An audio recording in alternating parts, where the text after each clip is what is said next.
oración y a pedir la gracia del Señor en esta hora. Bendito Dios y Padre Celestial, te alabamos y te bendecimos en esta hora y te damos gracias por tu amor y te damos gracias, Señor, porque tú nos convocas y nos llamas a mejorar, a ser personas mejores, a ser mejores siervos y siervas de tu palabra. Te alabamos y te bendecimos en esta hora y te pedimos que tú permitas que podamos tener un rato de estudio que sea de bendición para todas las personas presentes. Bendícenos, Señor, en el nombre de Jesús te lo pedimos. Amén. Pueden sentarse, mis hermanos y mis hermanas, pueden sentarse. Como bien dijera nuestro hermano Herrera, mi nombre es Pablo Jiménez y yo soy puertorriqueño. Espero que nadie me lo tome a mal. No es culpa mía, es culpa de mis padres, ¿verdad? Pero he trabajado tanto en Estados Unidos como en Puerto Rico y también fui misionero en Costa Rica por un par de años. Y ahorita me encuentro en mi tierra de nuevo, pastoreando una iglesia, la Iglesia Cristiana Discípulos de Cristo del barrio Espinosa de Dorado. Conozco un poco del valle porque nosotros los discípulos de Cristo tenemos obra acá. Tenemos iglesias en Brownsville y Los Fresnos y San Benito, en Kingsville y Robstown y también en Corpus. Y quizá alguno de ustedes ha escuchado de uno de nuestros pastores, se llama Feliberto Pereira, que tiene un programa para inmigrantes, que él da asilo a personas que cruzan el borde buscando asilo político.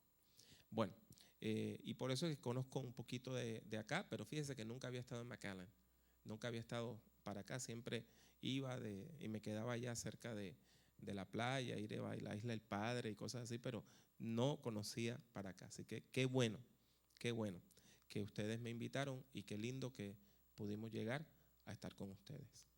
El primer tema que nos ocupa es el tema de la teología de la predicación.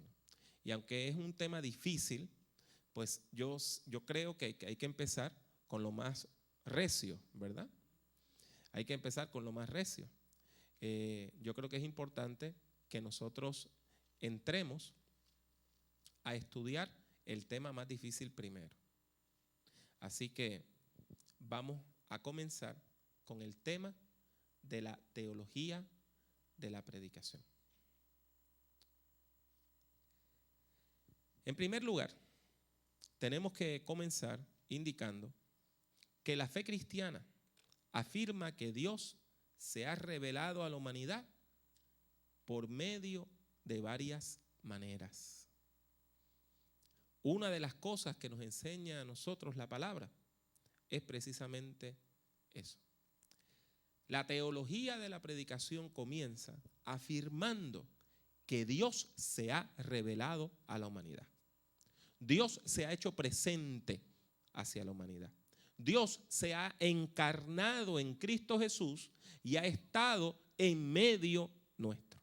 Por lo tanto, cuando nosotros oramos, no estamos orando a un Dios creador que no conoce el mundo. Tampoco creemos en el Dios tipo Unity, que se dice que Dios está en los árboles y en las ardillas y en el zacate.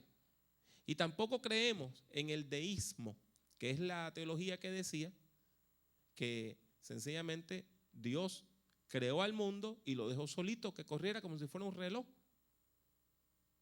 Nosotros creemos en el Dios encarnado, en el Dios que se ha hecho presente y el Dios que se nos revela. Ningún ser humano puede comprender a Dios a menos de que Dios se les revele. Nosotros no tenemos la capacidad para comprender la grandeza de Dios. Por lo tanto, es Dios el que poquito a poco nos va revelando esa grandeza. Entonces, nosotros tenemos tres fuentes importantísimas de revelación. La primera es la historia humana. El Dios de Jesucristo es un Dios de la historia. Es un Dios que se revela por medio de la creación, por medio de la elección del pueblo de Israel. Recuerden que el pueblo de Israel no existía hasta que Dios llama a Abraham y crea el pueblo de Israel. También por la constante actividad de Dios en el mundo. Ahora bien, la revelación máxima, de acuerdo a Hebreos capítulo 1, recuerdan que dice que Dios, habiendo hablado de muchas maneras, anteriormente por medio de los patriarcas y de los profetas, ahora se ha revelado por medio del Hijo. Así que Jesucristo es la revelación plena de Dios. Jesucristo es el rostro humano de Dios. Si nosotros queremos saber quién es Dios, tenemos que ver a Jesucristo. Y cuando nosotros nos encontramos con Jesús, comprendemos la obra de Dios. Al Dios Padre se le conoce por medio del Dios Hijo.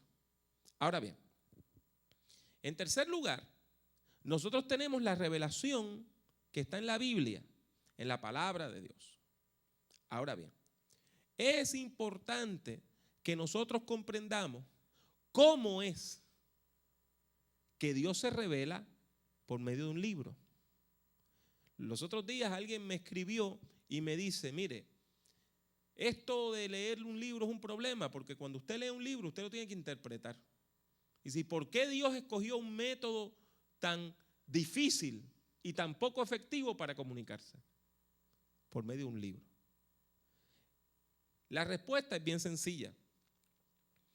La palabra de Dios, en primer lugar, es Cristo Jesús, Señor nuestro.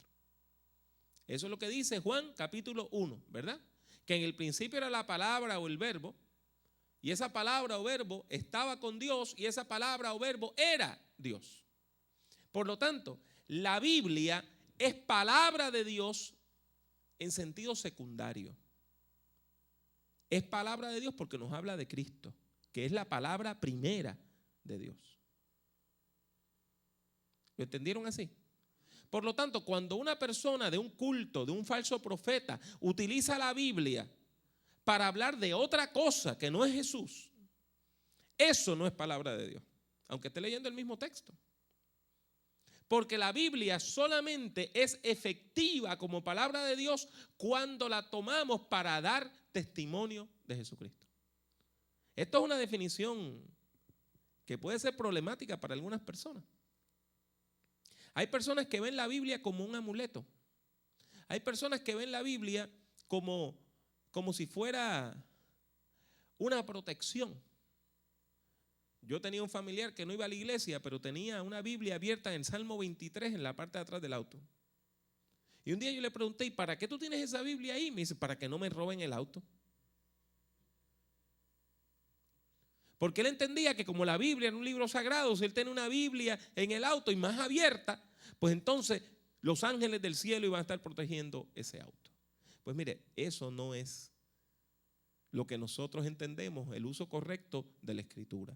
Qué bueno que usted tenga una Biblia y qué bueno que usted la tenga en el auto, pero si usted no quiere que le roben el auto, compre una alarma.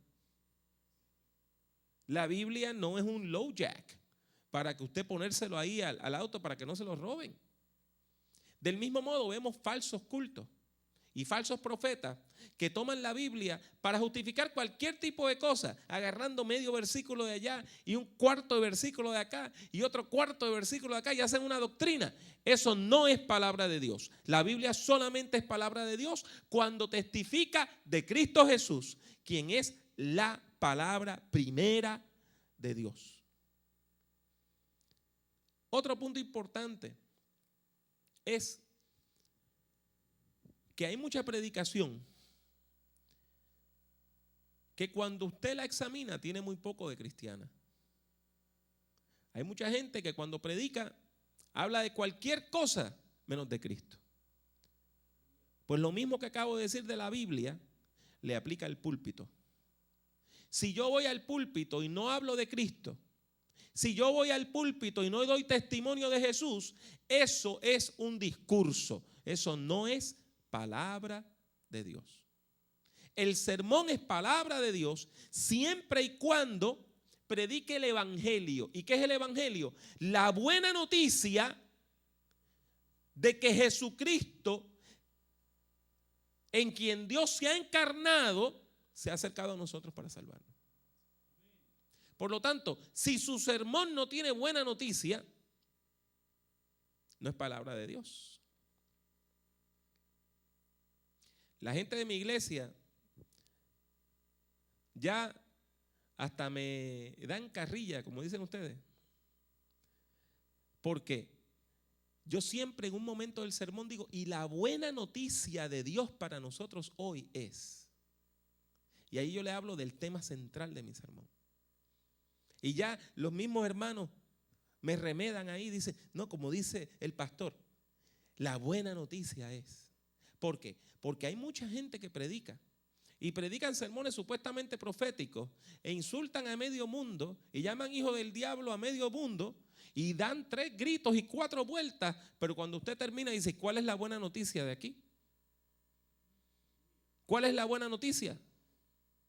¿Qué es lo que transforma? ¿Cuál es el mensaje contundente de parte de Dios? No está. Porque se tomaron tanto tiempo para criticar y para decir que hay un problema, que no hablaron de la solución, que es Cristo Jesús, Señor nuestro. Ahora bien, cuando nosotros evangelizamos, ¿qué es lo que estamos haciendo? Cuando nosotros evangelizamos, lo que hacemos es anunciar que Dios ha visitado a la humanidad, que Dios nos ha visitado en la persona de Jesucristo. Por lo tanto, vamos a definir evangelización. Evangelizar es anunciar la llegada del reino de Dios. Evangelizar es anunciar que Dios desea relacionarse con la humanidad, que Dios desea salvar a la humanidad, que Dios desea liberar de la esclavitud a la humanidad, porque la humanidad está esclavizada por las fuerzas del pecado y las fuerzas de la muerte. Cuando nosotros evangelizamos, no es decirle a la gente, ven a mi iglesia porque tenemos la mejor orquesta. Ven a la iglesia porque tenemos muy buena música. Ven a mi iglesia porque se canta muy bonito. Ven a mi iglesia porque tenemos buen uso de la tecnología. Todas esas son cosas buenas y qué bueno que usted tiene una orquesta y que usted tiene un grupo musical y que gente que canta muy lindo, pero evangelizar es hablar de Cristo Jesús. Es importante que nosotros tengamos eso al centro. A veces vienen modas en las iglesias, modas cristianas, modas religiosas. Hubo un tiempo, no sé cuántos de ustedes se acuerdan, de que agarró la gente de ir a la iglesia y traían evangelistas que hacían chistes y ponían a la gente a reírse. Entonces la gente empezaba a reírse, le decían la bendición de Toronto, donde supuestamente en una iglesia había caído el Espíritu Santo, lo que le había dado era risa a todo el mundo estaba riéndose. Y yo vi un video de un predicador que se paraba en el púlpito y entonces empezaba a reírse. Empezaba a reírse y seguía caminando y se le paraba al frente a la gente riéndose hasta que la persona se estaba riendo y todo el mundo en la iglesia se estaba riendo y dice, esa es la bendición. Hermano, nosotros no evangelizamos así. Nosotros evangelizamos indicándole a la gente que ellos tienen un problema y que nosotros tenemos una solución. El problema es que ellos viven lejos de Dios y la solución es que Dios se quiere acercar a ellos para salvarles. Y hasta que nosotros no perseveremos en ese punto y lo comprendamos bien, vamos a estar fallando. Es importante que nosotros recalquemos la evangelización y que recalquemos el anuncio de la buena noticia. Ahora bien, cuando hablamos del pecado, es problemático. Porque en la cultura donde estamos, estadounidense, ¿verdad? Y con toda la influencia que tiene sobre la cultura hispana, el pecado se ve como algo muy bueno. Fíjese bien. Usted va a un restaurante y cuando ve el menú, la parte de los postres, aparece uno que tiene helado y que tiene cake y que tiene sirop y que tiene un montón de cosas. ¿Cómo se llama? 7 Deadly Sins. Los 7 pecados capitales. La gente asocia el pecado con la comida. Cuando una persona está a dieta y le ofrecen un pedacito de flan, dice, ay hermano, no me haga pecar. Y eso Vea cómo eso demuestra que nosotros hablamos del pecado como lo prohibido. Entonces, el pecado es un gustazo que el Dios aguafiestas no quiere que nos demos. Eso es lo que piensa el mundo. Vea los títulos de las telenovelas. ¿Cuántas hablan del pecado, el color del pecado, la hermana del pecado, el hombre del pecado? Y todo es sobre sexo. La idea de que el sexo prohibido es el más rico y Dios nos da estas leyes que nos impiden disfrutarlo. Y eso hace que sea muy difícil usted hablar sobre el pecado en nuestra cultura. Otras personas piensan que el pecado no existe, que es toda una cuestión de ignorancia, que si todo el mundo estuviera bien educado nadie pecaría. ¿Cómo entonces nosotros vamos a hablarle del pecado a la gente? Es importante que usted y yo comprendamos que el pecado no es un acto, es una condición. ¿Está bien? Mucha gente se preocupa, hermano, ir al cine es pecado, ir a las vistas es pecado. Hermano, si yo estoy en esta situación, eso es pecado. Hermano, comer tal cosa es pecado. Y entonces, si vamos así, hermano, pues tendríamos que tener una lista de pecados, andar con un catálogo de pecados, un librote así de grande, para que usted vea que si cada actividad que hace un ser humano es pecaminosa o no. La Biblia nos habla del pecado de otra manera. El pecado es una fuerza, el pecado es una condición, el pecado es un estado. La persona que vive lejos de Dios está en pecado. No es que comete un pecado, es que está en el pecado. Y aquella persona que viene a Jesucristo puede salir de esa condición de pecado y avanzar a una condición de salvación. Entonces, el foco nuestro no debe estar en que si comer esto o ponerse este tipo de ropa es pecado. El foco nuestro debe estar en cuál es tu estado en la vida. ¿Estás en Cristo o estás en el pecado? Y esto tiene que ver con quién manda en nosotros. El hombre carnal, y vean de nuevo otra palabra, se habla de lo carnal y la gente piensa en el sexo. Sin embargo, cuando vemos la Biblia, el apóstol Pablo nos habla del hombre carnal. El hombre carnal es el hombre que hace las cosas como le viene en gana, que no toma en cuenta a Dios, que nada más piensa en lo material. Por eso es carnal, porque nada más piensa en lo material. El hombre espiritual tiene la mente de Cristo, tiene los valores de Jesucristo. El hombre espiritual ve las cosas de otra manera. El hombre carnal va en su auto, se atraviesa un venado. El hombre pega un frenazo que por poco rompe las maneas. Y no le dio. Y el hombre carnal dice: qué buen coche tengo. En una misma situación, un hombre espiritual dice: gracias, Señor, porque tú salvaste mi vida. ¿A eso que se refiere? El estar en pecado es, si nosotros nos estamos guiando únicamente por criterios humanos, estamos en pecado. Si lo único que estamos pensando es en la panza, en el vientre, en los placeres y en los apetitos, estamos en pecado.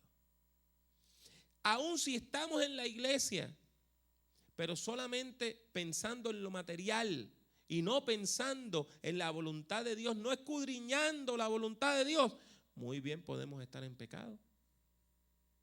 Por lo tanto, es importante que nosotros le indiquemos a la gente que pueden salir de ese estado de pecado y que pueden superar ese estado de pecado, y que nuestra predicación hable de la fuerza del Espíritu Santo por medio de la cual Dios nos saca del pecado y nos trae a la salvación y nos permite vivir en santidad.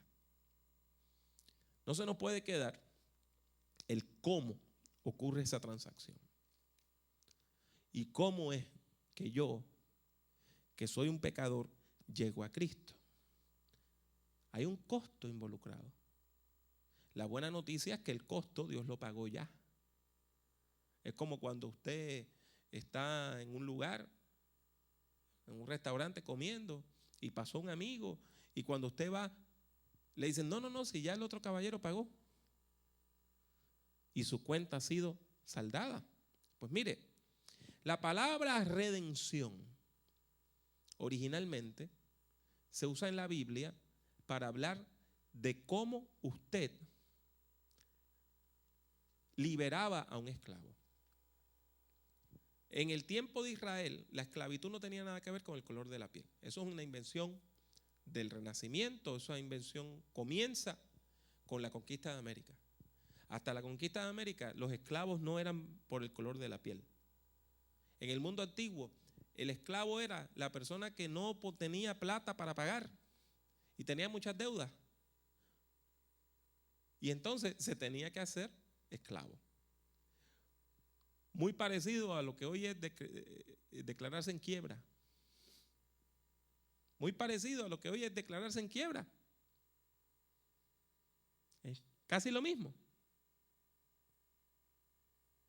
Lo único que ahí le decían, ok, tú debes 10,000 denarios, pues ahora tú vas a ser el esclavo de este señor hasta que con tu trabajo le paguen los 10,000 denarios. Vamos a suponer que usted hacía eso. Y ya usted llevaba 2 años trabajando para esa persona y todavía le faltan 4,000 denarios que pagar. Y venía un familiar suyo y decía, aquí están los 4,000 denarios, déjalo libre. Eso es un acto de redención. Pues nosotros tenemos que recalcar en nuestra predicación que Cristo Jesús pagó nuestras deudas. Que pagó nuestras deudas. La deuda que yo tenía con Dios por mi pecado está salda, hermano. Está salda. Y como está salda, yo como creyente puedo disfrutar de la gracia de Dios. Y la predicación nuestra tiene que constantemente estar recalcando el precio de nuestra salvación, para que la gente pueda comprender perfectamente que nuestra salvación tiene un costo y por lo tanto es importante.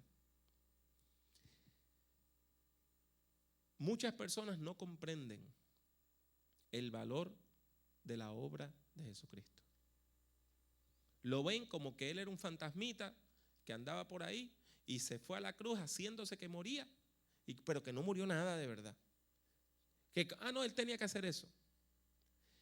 Y no comprenden esas personas que Jesucristo en verdad dio su vida para que usted y yo tengamos vida y vida abundante.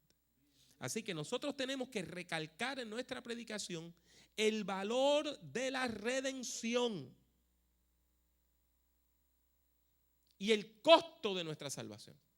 Hubo un teólogo alemán que se llamó Dietrich Bonhoeffer. Y Bonhoeffer decía que hay iglesias que hablan de una gracia barata. Iglesias que hablan de una gracia barata.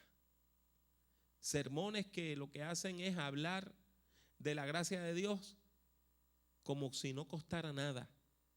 Y como que cualquier persona puede ser salva sin esfuerzo alguno. Y yo le dije que la salvación es gratuita porque eso es lo que dice la palabra. Pero eso no quiere decir que la salvación sea barata. Nosotros tenemos que respetar la obra de Dios. Y nosotros tenemos que indicarle a la gente que la gracia de Dios cuesta. ¿Cuántas personas vienen donde usted y le dicen, ay, hermano pastor, estoy muy triste? Y cuando usted le pregunta qué pasa, dice, mire, que yo antes de venir a la iglesia no tenía problemas. Y ahora que estoy viniendo a la iglesia, lo que tengo son pruebas y ataques del enemigo. A veces pienso que estaría mejor si me voy al mundo otra vez. Usted ha tenido esa conversación con alguien, ¿verdad que sí?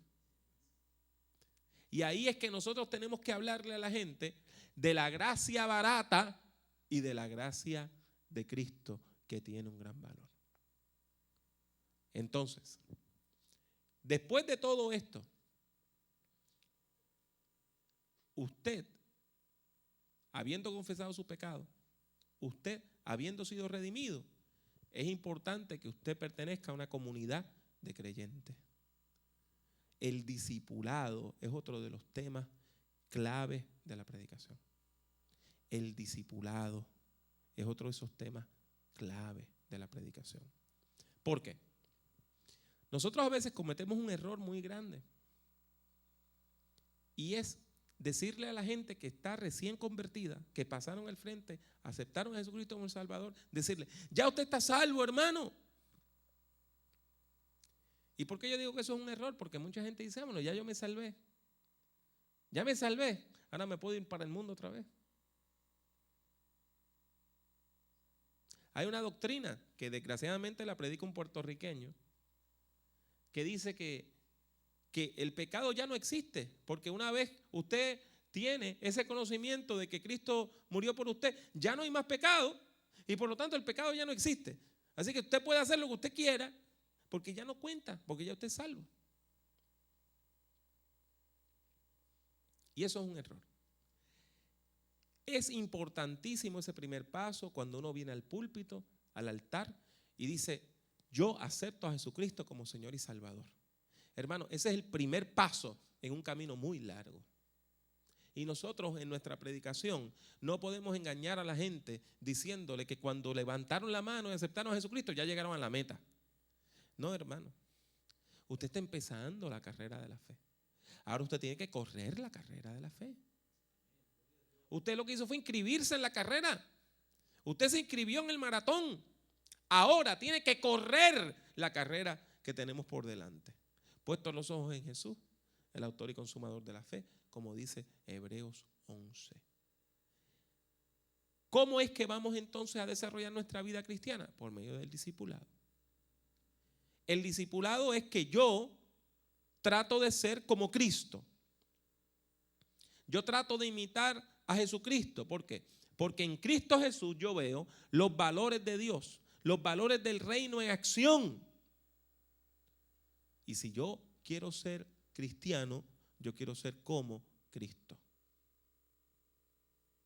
Y siendo como Él, imitándole a Él, tratando de vivir como Él vive, entonces yo puedo disfrutar de esa salvación. Ahora bien, esto implica que necesito una comunidad de cristianos. O sea, yo no puedo ser cristiano nada más porque cuando estoy en el auto escucho una emisora religiosa y pongo CDs del último cantante cristiano que está de moda. Y de vez en cuando envío un email a un website cristiano y pido que oren por mí. O llamo a la emisora, mire, oren por mí, ya soy cristiano. Eso es un cristiano que no tiene raíces. No tiene una comunidad. No tiene una comunidad. Es importante yo vivir en una comunidad de fe. Ahí es que entra la iglesia. Y entonces tenemos que personas le predican el evangelio a personas, para que esas le prediquen el evangelio a otras personas, para que esas otras personas le prediquen el evangelio a otras personas. La iglesia no es más que una larga cadena de discipulado. Muchos de ustedes recibieron el evangelio de gente que ya está con el Señor. Y yo le aseguro que esos hermanos y hermanas recibieron el evangelio de otras personas que también ya están con el Señor. Y usted y yo estamos ahora predicando y activos. Y llegará el momento que nosotros nos tendremos que retirar, estaremos muy enfermos o quizá muy viejitos y moriremos. Pero modelamos en Cristo el carácter de otras personas que ahora son los líderes de la obra. Es importante que en nuestra predicación nosotros también hablemos del tema del discipulado y que la gente entienda que la iglesia no es un auditorio donde usted viene a ver un show religioso. La iglesia es el lugar donde yo aprendo de Cristo y aprendo de la fe. Y una cosa importante, un lugar donde yo vengo a trabajar por Cristo. Yo le recalco a la gente, ¿Usted quiere crecer espiritualmente? Póngase a trabajar en un ministerio de la iglesia. Póngase a trabajar. Haga algo. Cuando usted trabaja, usted crece espiritualmente. Pero hay muchas personas que quieren crecer espiritualmente, pero no quieren hacer el mínimo esfuerzo. Y usted no puede crecer sin trabajar. Es importante entonces que nosotros hablemos del discipulado cristiano de manera que la gente pueda comprender la importancia que tiene servir a Jesucristo, pero aprendiendo qué significa eso de nuestros hermanos y hermanas que llevan mucho tiempo en la fe. Esto nos lleva a otro tema. La predicación no solamente se utiliza para evangelizar, no solamente se utiliza para enseñar a los creyentes, sino también se utiliza para hablarle a los hermanos y hermanas que están pasando por momentos de grave dolor en sus vidas. La vida es dura, hermano. Y la vida es dura todos los días. Y la vida es dura todos los días para todo el mundo. Todos los días nosotros tenemos que luchar por la vida. Entonces, la predicación no puede ser nada más evangelística, porque entonces el creyente se queda seco. La predicación no puede ser nada más: voy a hablarle ya a la gente que se convirtió, porque entonces ni evangelizamos, ni damos cuidado pastoral. Tenemos que tener un balance de que del mismo modo que anunciamos a Cristo, del mismo modo que tratamos de discipular, también tratamos de consolar y de bendecir a las personas que sufren. Hay personas que están pasando por momentos de crisis. Hay personas que están pasando por momentos de dolor. Personas que de momento se sentían bien y van al médico y el médico le dice: encontré una masa en su estómago.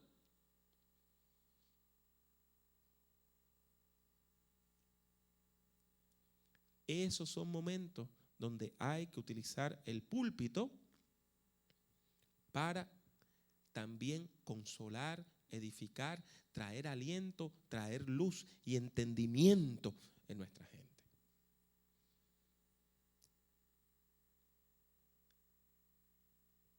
Lo que nosotros estamos buscando por medio de la predicación es que la gente comprenda que Dios está a su lado. Fíjese que dije, no que Dios venga a su lado, sino que la gente abra los ojos al mundo espiritual que tienen al lado. ¿Recuerdan el texto de los caminantes de Emaús? ¿Lo recuerdan? Cristo estaba ahí y ellos no lo podían reconocer.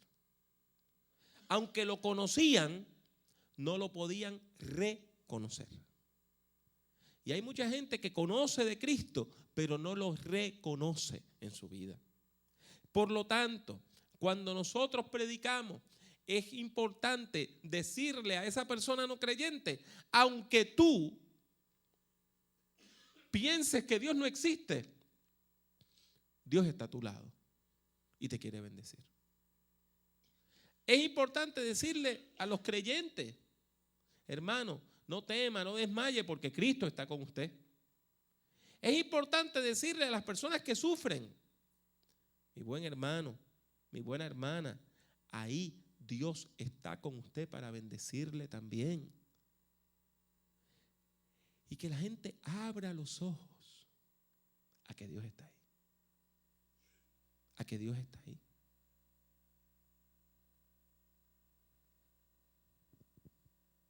Una de las cosas que pasa cuando la gente de la iglesia cae en algún pecado es que se esconden. Que no se entere el pastor. Ahora, si por medio de la predicación usted recalca la presencia de Dios, que Dios está en todos lados, pues mire, aunque usted se esconda del pastor, Dios lo ve. Doquiera usted esté. Todo pecado que usted cometa, lo está cometiendo delante de la presencia de Dios. Todo pecado. La predicación tiene que enseñarle a la gente esos puntos también. Ahora, quiero que hablemos un poquito acerca de la obra del Espíritu Santo. La obra del Espíritu Santo es crucial para la predicación. Porque cuando usted lee la Biblia, se da cuenta que la predicación nace del Espíritu Santo. El primer sermón cristiano que nosotros encontramos en las Escrituras, ¿dónde está? Hechos capítulo 2. Cuando cae el poder del Espíritu Santo y mucha gente empieza a burlarse y otros decían que la gente estaba borrachos y otros estaban maravillados porque escuchaban a campesinos y pescadores hablando en sus propios idiomas. Pedro se levanta y dice, esto es el cumplimiento de aquello que profetizó Joel. Fíjese bien lo que Pedro hizo. La predicación interpreta la vida. La interpretación teológica de la vida es la predicación. ¿Para qué la gente va el domingo en la mañana a su iglesia? La gente va el domingo en la mañana a su iglesia para que usted le ayude a interpretar la vida, para que usted le ayude a vivir. Para eso. Para eso. Hermano, tengo una situación difícil en mi hogar. Hermano, no encuentro cómo comunicarme con mi hijo de 18 años. Hermano, mi hija mayor se casó y el marido le pega. ¿Qué hago? ¿Dónde está Dios? Ahí es que viene la predicación. Usted ayuda a la gente a entender dónde está Dios en su vida. Y usted ayuda a la gente a que puedan comprender que la presencia de Dios está con ellos. ¿Y cómo es que Dios se hace presente en nuestras vidas después de la muerte y resurrección de Jesucristo? ¿Qué fue lo que dijo Jesús? Yo me voy, pero les dejo un consolador. Esa palabra está mal traducida. Parakletos en griego. Parakletos. Kletos viene del verbo llamar. Y para quiere decir al lado de. Parakletos es el que está llamado a estar a mi lado. Por eso esa palabra es tan difícil de traducir. Porque el que está al lado de una persona en la corte es el abogado. Pero el que está al lado de una persona que tiene un problema es un intercesor. El que está al lado del que está trabajando es un ayudante. Por eso es que usted ve que se traduce a veces como ayudante, como consolador, como intercesor, como abogado. La presencia de Cristo se siente por medio del Espíritu Santo. Y por eso es que la predicación tiene que ser nacida del Espíritu Santo. Le voy a dar ahora una paradoja. Este próximo punto es una paradoja. Déjeme explicarle por qué. Yo estaba dando un curso de liderazgo y un hermano me decía, yo creo que el liderazgo es un don de Dios. Usted o nace líder o no nace líder. Y yo estoy dando un curso de liderazgo. Si en lo que él dice es cierto, pues entonces no debería estar dando el curso. Porque el que no es líder, el que no nació líder, por el curso no le va a hacer nada. Y el que sí nació líder, aunque no tenga el curso, va a ser líder. Pasa lo mismo con la predicación. La predicación, en primer lugar, es un don de Dios, un carisma del Espíritu Santo, un regalo del Espíritu Santo. Y usted me va a decir, hermano, si la predicación es un don de Dios, es un regalo de Dios, un carisma del Espíritu Santo, pues ¿para qué yo voy a tomar un curso de predicación? Déjeme decirle por qué.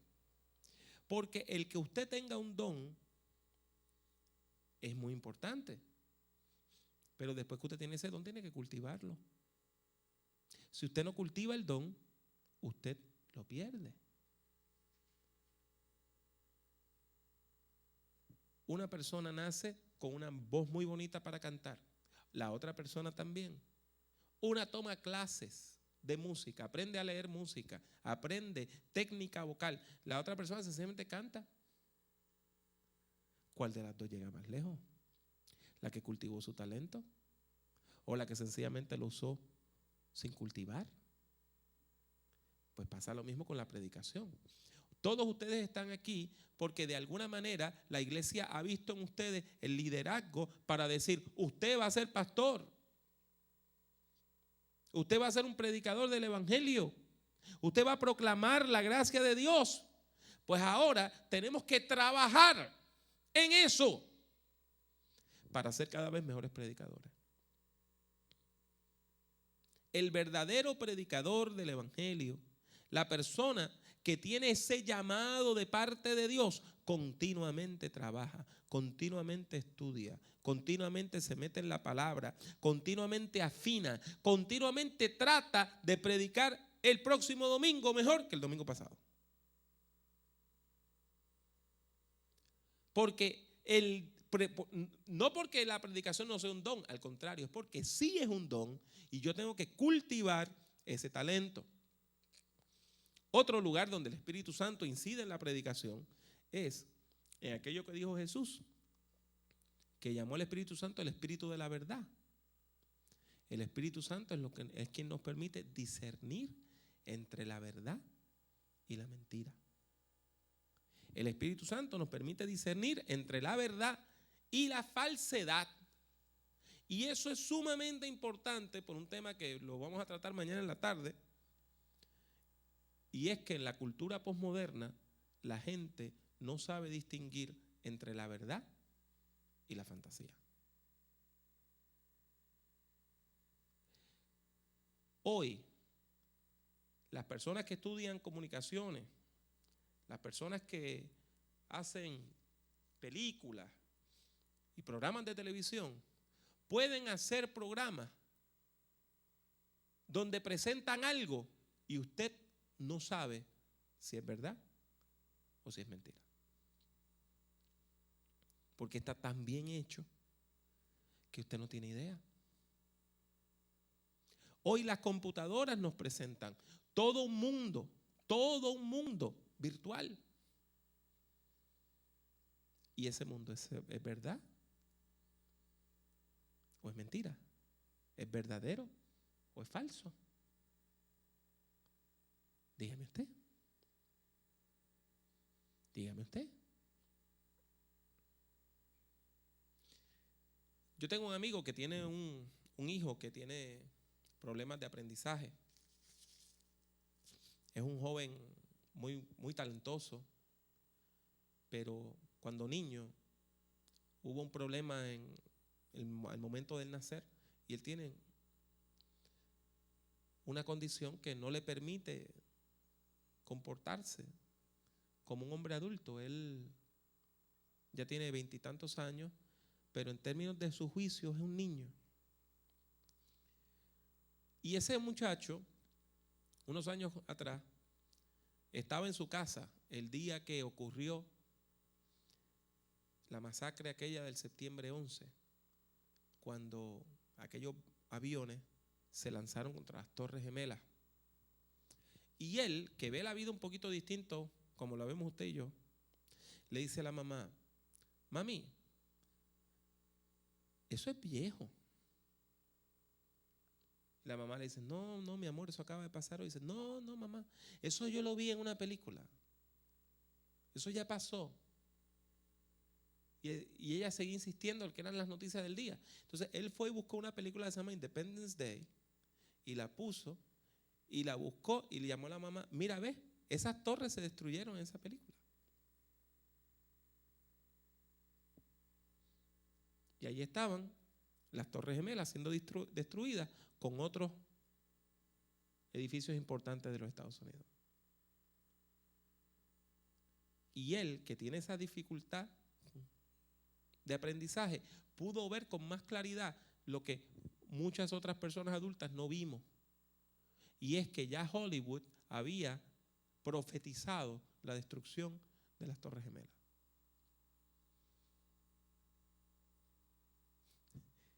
Es importante entonces que nosotros usemos la predicación para ayudar a la gente a discernir entre lo verdadero y lo falso. Un hombre llega: hermano pastor, ya no amo a mi esposa. Ya no ama a su esposa. ¿Y qué usted piensa hacer? No, es que tengo una novia y yo quiero ir a vivir con esa nueva mujer. Y usted le dice, ¿y por qué no la trae para yo hablar con ella? No, si ella no vive aquí. ¿Y dónde vive ella? Vive en Guadalajara. ¿Y usted la conoció en un viaje allá? No, hermano, por internet.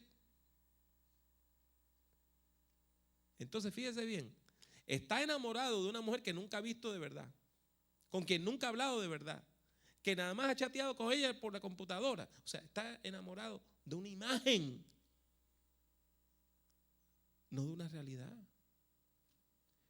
Ese amor no es verdadero. ¿Cómo va a ser que el supuesto amor que yo siento por alguien, a quien no he visto, sea mayor que el amor que le puedo tener a mi esposa que vive conmigo en mi misma casa? Nosotros en la predicación tenemos que recalcar el discernimiento. Hebreos capítulo 5 dice que los cristianos tenemos que avanzar de ser niños pequeños a ser personas adultas, y que el cristiano maduro sabe discernir entre la verdad y la fantasía, entre lo bueno y lo malo. Lea los últimos versículos del capítulo 5 del libro de los Hebreos.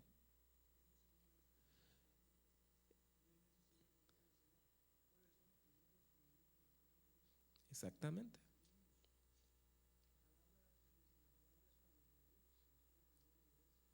Los que tienen, exactamente. El hermano leyó, recitó desde el versículo 11 en adelante. Fíjese bien. Nosotros a veces no recalcamos que la madurez espiritual nos permite discernir entre lo bueno y lo malo. Y nosotros tenemos que recalcar que nuestra predicación desea que la gente sea madura en Cristo Jesús.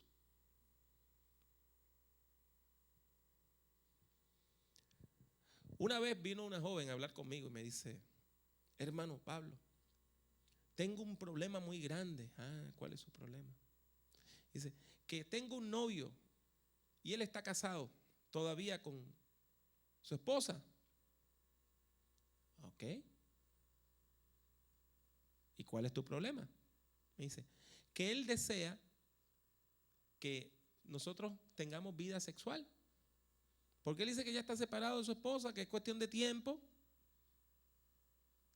y que ya él desea estar conmigo ya.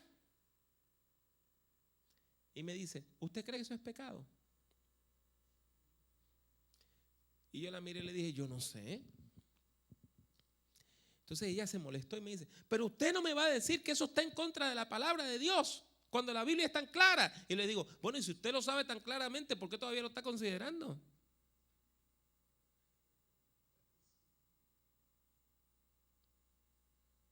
O sea, ella sabía que era pecado, pero no tenía la madurez espiritual para rechazar ese pecado. Es importante, por lo tanto, que nosotros recalquemos que el Espíritu Santo nos lleva a la verdad. Del mismo modo, la Biblia nos habla de cómo el Espíritu Santo actúa en la vida del creyente. Nos dice que el cristiano puede ser lleno del Espíritu, que podemos buscar la plenitud del Espíritu Santo. Y nos dice que ese poder del Espíritu Santo actúa en nosotros y está en nosotros. Nosotros tenemos pues que tomar este tiempo de la predicación para invitar a la gente a que se llene del poder del Espíritu Santo.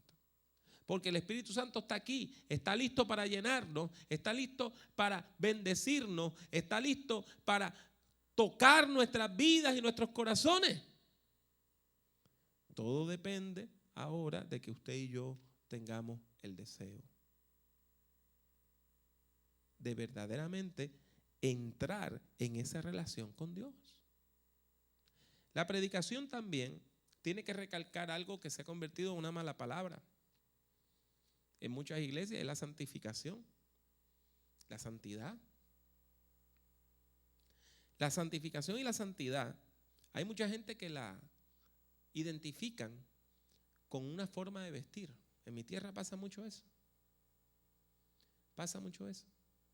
De que tienen unas reglas. El hombre cristiano no puede tener pelo en la cara. No puede tener barba ni bigote. No. Tiene que estar afeitado completamente. Si no, no es un buen cristiano. Así dicen. Le dicen a la mujer cómo se tiene que vestir, le dicen a los niños cómo se tienen que vestir. Todo es unas reglas y reglas y reglas basado en cómo usted se ve. Eso es santidad. Uno tiene que vestir con decoro. Pero ¿acaso la santidad se limita nada más a las vestimentas? No, mi hermano, no. El Espíritu Santo es quien capacita al creyente para resistir los ataques de las fuerzas del mal, del pecado y de la muerte. El Espíritu Santo nos capacita para vivir en santidad. ¿Y cómo sabemos que vivimos en santidad? Porque seguimos en las enseñanzas de Jesucristo. Yo me pregunto a veces si Jesús asistiera a alguna de nuestras iglesias, si nosotros nos escandalizaríamos de algunas cosas que Él hizo. Si estuviéramos en casa de un hermano de nuestra iglesia teniendo una cena y de momento viene una chica de la calle, una mujer de mala vida, y se sentara frente a Jesús y empezara a lavar sus pies, estaríamos nosotros diciendo: bendito sea Dios, que aún las mujeres de mala vida están alcanzando el reino. O estaríamos diciendo: oiga, si este hombre de verdad fuera profeta, supiera qué tipo de mujer lo está tocando. Seríamos nosotros los nuevos fariseos. Es importante que nosotros entendamos que la santidad no tiene nada que ver con lo que está a nuestro lado. Jesucristo lo dijo claramente. Lo que entra al hombre no es lo que contamina, es lo que sale del corazón. Eso es lo que contamina. Entonces, nosotros estamos preparando a nuestra juventud para estar en santidad, no importa dónde estén. Déjeme dar un ejemplo más claro de esta dinámica. Nuestra niña de 10º grado viene y dice: papá, quiero un teléfono con acceso a internet, uno de esos teléfonos inteligentes que usted puede ver YouTube y esas cosas. Usted tiene dos opciones. Usted le puede decir a su hija: ah, no, hija, no, porque eso es del diablo. YouTube es del diablo. Yo tengo un amigo pastor que predica eso, que YouTube es del diablo. Y él le dice a toda la juventud: no vean YouTube, y ninguno le hace caso. Ninguno le hace caso. Todos ven YouTube. Facebook es del diablo. Todo el mundo en su iglesia tiene página en Facebook. Son amigos míos. MySpace es del diablo. Y hay otros que tienen página en MySpace. Hermano, con decirle a la gente esto es del diablo, esto no es del diablo, eso no resuelve nada. Es nosotros educar a la gente para que sepan: en el internet hay cosas muy buenas y cosas muy malas. No es lo que tú ves lo que te contamina, es lo que sale de tu corazón. Ahora bien, sabiendo eso, nosotros tenemos que preparar a nuestros jóvenes para entrar en el mundo sin convertirse en gente del mundo. ¿O qué usted va a hacer? Te quito la computadora, te quito el celular, te quito la televisión. Y cuando su hijo y su hija vayan a la escuela, usted va a estar ahí para decirle: no veas en el teléfono, no veas YouTube en el teléfono del vecino. Cuando vaya a casa de una amiga, no veas televisión allá. Usted no puede. Por lo tanto, la única opción que tenemos es educar a nuestra juventud en la fe para que ellos tengan la fuerza espiritual para decir: te reprendo en el nombre de Jesucristo, cuando algo no sea de Dios. Es la única opción que tenemos. Porque no podemos dejarlos vivir en el mundo como si el mal no existiera.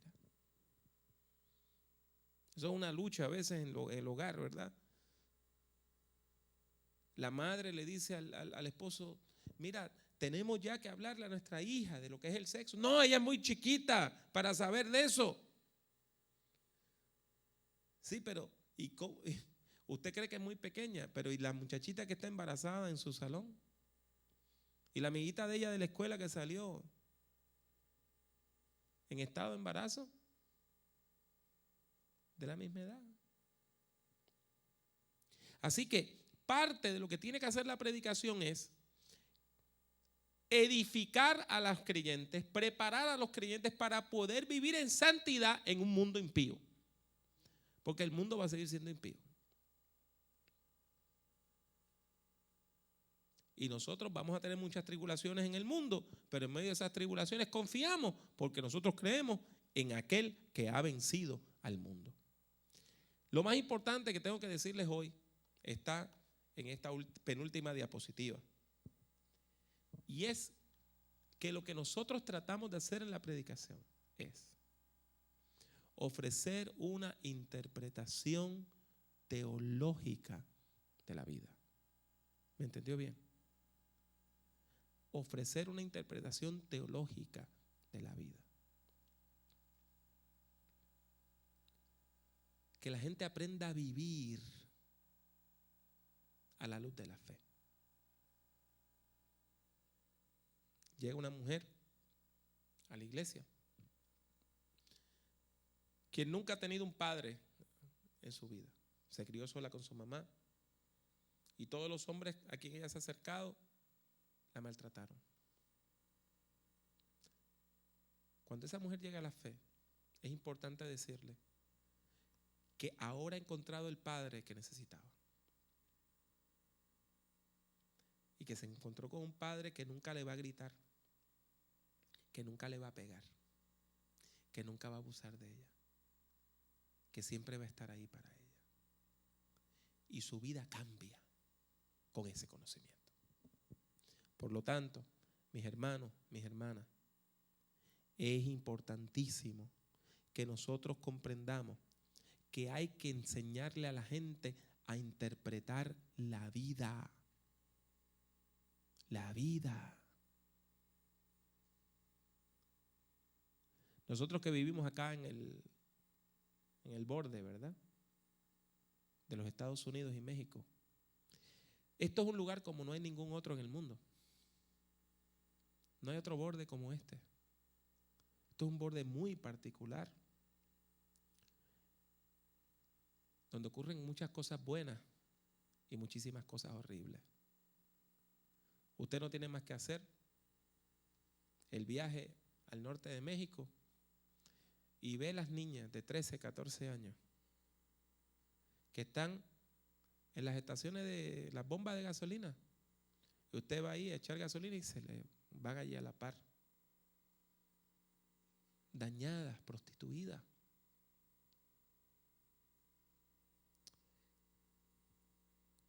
¿Qué hacer? ¿Cómo lidiar con eso? ¿Cómo responder a esa realidad? Casi todos ustedes que se han criado acá tienen familiares que son estadounidenses de nacimiento, familiares que son mexicanos de nacimiento y familiares que son indocumentados de nacimiento.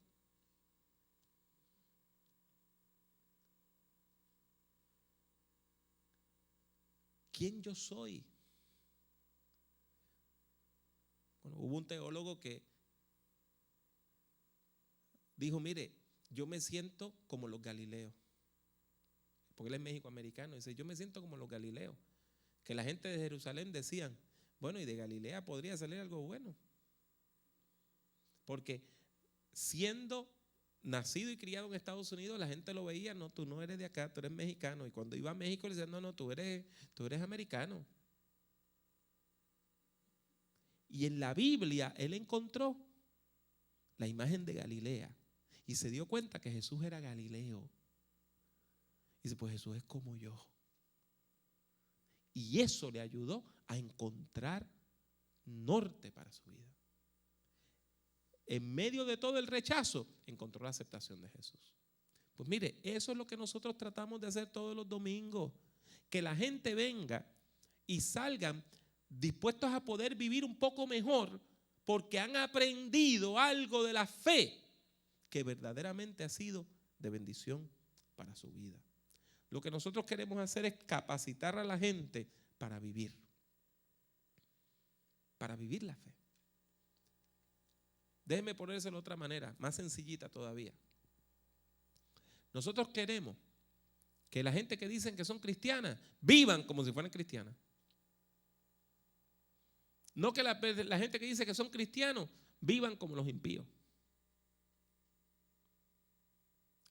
Y la predicación es una de las herramientas más útiles que tiene un ministro del evangelio para poder predicar y formar el carácter espiritual de su congregación en el nombre de nuestro Señor Jesucristo.